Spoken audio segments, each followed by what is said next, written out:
इस कहानी की शुरुआत साइका नाम की एक बहुत ही मंदबुद्धि लड़की से होती है जो अपने मॉम डैड और अपने भाई बहन के साथ रहती है। जहां एक तरफ मॉम अपनी दोनों बेटियों को बहुत प्यार करती है, वहीं दूसरी तरफ डैड का पूरा फोकस अपने बेटे पर है और अक्सर वो उसे बेसबॉल खेलना भी सिखाया करते हैं। एक दिन साइका के स्कूल के प्रिंसिपल उसकी मॉम को स्कूल में बुलाते हैं और साइका की कंप्लेंट करते हैं और ये भी कहते हैं कि इसका एडमिशन आप किसी नए स्कूल में करवा लीजिए। इस पर साइका की मॉम प्रिंसिपल से रिक्वेस्ट भी करती है, लेकिन वो उनकी बात नहीं मानते और आखिरकार साइका की मॉम उसका एडमिशन एक नए स्कूल में करवा देती है। स्कूल के पहले दिन साइका को थोड़ा डर लगता है, एज उसे लगता है कि शायद न्यू स्टूडेंट होने की वजह से उसे तंग किया जा सकता है, लेकिन ऐसा कुछ भी नहीं होता। वहाँ पर 3 लड़कियाँ जो साइका को अपने ग्रुप में शामिल कर लेती हैं। ये लड़कियाँ पढ़ाई के अलावा बाकी सारे काम में एकदम परफेक्ट थी, यानी पढ़ाई में 0 और बाकी काम में हीरो जैसा हिसाब था। साइका भी अब इन्हीं लड़कियों की तरह बन जाती है। इस पर क्लास का टीचर इस पूरे ग्रुप को समझाता भी है कि अगर तुम लोग इसी तरह से करते रहे तो आगे चलकर तुम्हें किसी भी यूनिवर्सिटी में एडमिशन नहीं मिलेगा।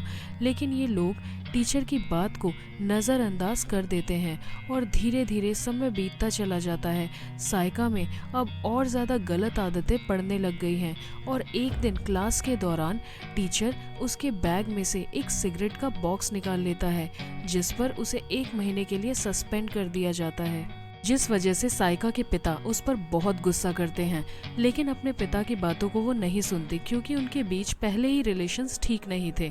अब इस 1 महीने के दौरान साइका की माँ उसके लिए कीयू यूनिवर्सिटी के कुछ पेपर्स लेकर आती है और बताती है कि अगर तुम इस यूनिवर्सिटी में एंट्री कर लो तो ये तुम्हारे करियर के लिए बहुत ही अच्छा होगा। अब साइका की मॉम उसको कोचिंग क्लासेस ज्वाइन करवाती है, जिससे वो कीयो यूनिवर्सिटी के लिए होने वाले एंट्रेंस एग्जाम को पास कर सके। साइका भी उन कोचिंग क्लासेस में जाना शुरू कर देती है, जहां वो टीचर से मिलती है जिनका नाम योशिताका होता है। अब योशिताका साइका के इंटेलिजेंस को चेक करने के लिए उसका एक एग्ज़ाम लेते हैं और जिसमें वो देखते हैं कि उसके 0 मार्क्स आए हैं। पर ये देखकर भी योशिताका साइका को डिमोटिवेट नहीं करते, बल्कि उसका हौसला बढ़ाते हैं और कहते हैं कि एटलीस्ट तुमने गिव अप नहीं किया और सारे क्वेश्चंस के तुमने आंसर दिए, भले सारे गलत हों। धीरे धीरे साइका को भी पढ़ाई में इंटरेस्ट आने लगता है और हम देखते हैं कि कोचिंग क्लास के टेस्ट में इस बार वो 5 नंबर लेके आती है, जो कि उसके लिए बहुत ही बड़ी बात थी।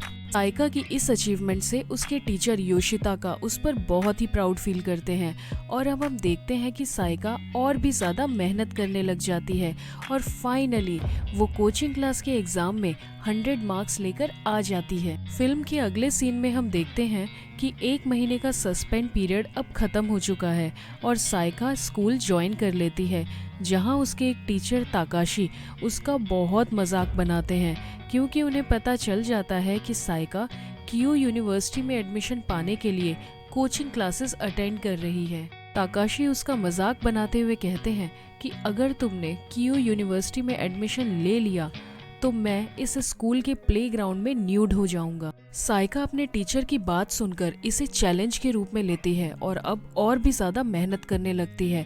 फिल्म के अगले सीन में हम देखते हैं कि ताकाशी योशिताका के पास जाता है और उससे कहता है कि क्यों तुम साइका जैसी मंदबुद्धि लड़की को पढ़ाकर इन tuition classes, in coaching classes का नाम बदनाम करने पे तुले हो। इस पर योशिताका कहता है कि मुझे साइका पर पूरा भरोसा है, वो बहुत मेहनती लड़की है और वो एक दिन ये सब सच करके दिखाएगी। उसी दौरान साइका भी वही रेस्टोरेंट में होती है जो अपने दोनों टीचर्स की बात सुन रही होती है और योशिताका सर की बात सुनकर वो बहुत इमोशनल हो जाती है। अब योशिताका सर साइका की मॉम से मिलकर उन्हें ट्यूशन के डेज और टाइमिंग्स एक्सटेंड करने के लिए कहते हैं, लेकिन क्योंकि इसमें फीस ज़्यादा लगनी थी, ऐसे में साइका के डैड तो पहले ही मना कर चुके थे क्योंकि उनका मानना था कि साइका तो बस पैसे की बर्बादी कर रही है।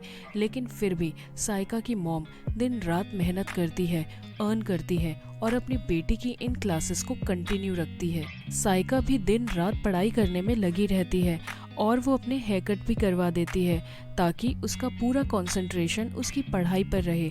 अब एक दिन नींद पूरी न हो पाने की वजह से वो क्लास में ही सो जाती है।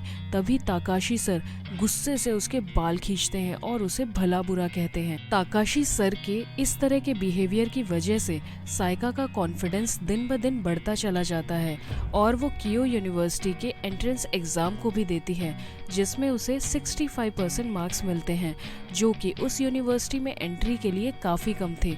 फिर भी वो हिम्मत नहीं हारती और सेकेंड एंट्रेंस की तैयारी करने लगती है। एक दिन साइका के पिता अपने बेटे की पिटाई कर रहे होते हैं क्योंकि उसने बेसबॉल के स्कूल को क्विट कर दिया था। वो कहता है कि मैं कभी भी एक बेसबॉल प्लेयर नहीं बनना चाहता था, ये आपकी अपनी इच्छा थी जो आपने मुझ पर थोपी, और ये कहकर वो वहाँ से चला जाता है। तभी साइका की मॉम अपने हस्बैंड से कहती है कि आपने अपने बच्चों की इच्छाओं को कभी भी नहीं समझा, आप एक अच्छे पिता नहीं बन पाए। इस पर उन्हें अपनी गलती का एहसास होता है और आखिरकार हम देखते हैं कि बेसबॉल के सारे इक्विपमेंट को वो एक रात जला देते हैं और अपनी फैमिली से माफ़ी मांगते हैं। उनकी फैमिली उन्हें माफ़ कर देती है। अब नेक्स्ट डे साइका का लास्ट एंट्रेंस एग्ज़ाम होता है, लेकिन हम देखते हैं कि मौसम की खराबी की वजह से सारे रास्ते ब्लॉक हो जाते हैं, जिस वजह से रास्ता तय कर पाना बहुत ही मुश्किल हो जाता है। लेकिन पहली बार साइका के डैड अपनी बेटी को अप्रोच करते हैं, जो देखकर पूरी फैमिली खुश हो जाती है और पहली बार वो अपनी बेटी को एग्ज़ाम के डेस्टिनेशन तक ड्रॉप करके आते हैं। साइका अपना एग्ज़ाम देती है और घर वापस आ जाती है। कुछ दिनों बाद रिजल्ट डिक्लेयर होता है और हम देखते हैं कि साइका बहुत ही अच्छे मार्क्स से पास हो जाती है और फाइनली उसे कियो यूनिवर्सिटी में एडमिशन भी मिल जाता है, जिससे उसकी पूरी फैमिली और उसके कोचिंग क्लास के सर यानी योशिताका सर सभी बहुत खुश होते हैं। और मूवी के आखिरी में हम देखते हैं कि उसके स्कूल के टीचर यानी ताकाशी सर उन्हें स्कूल के प्लेग्राउंड में न्यूड होना पड़ता है क्योंकि उन्होंने साइका को चैलेंज जो किया था, अब चैलेंज में हारने की वजह से उन्हें ये पूरा भी तो करना था। और इसी हैप्पी एंडिंग के साथ ये मूवी भी यहीं पर एंड हो जाती है। फ्रेंड्स, अगर आपको ये एक्सप्लेनेशन पसंद आया हो तो प्लीज़ मेरे चैनल को सब्सक्राइब करें। तो मिलती हूँ अब आपसे अगली वीडियो में, तब तक के लिए bye bye and take care.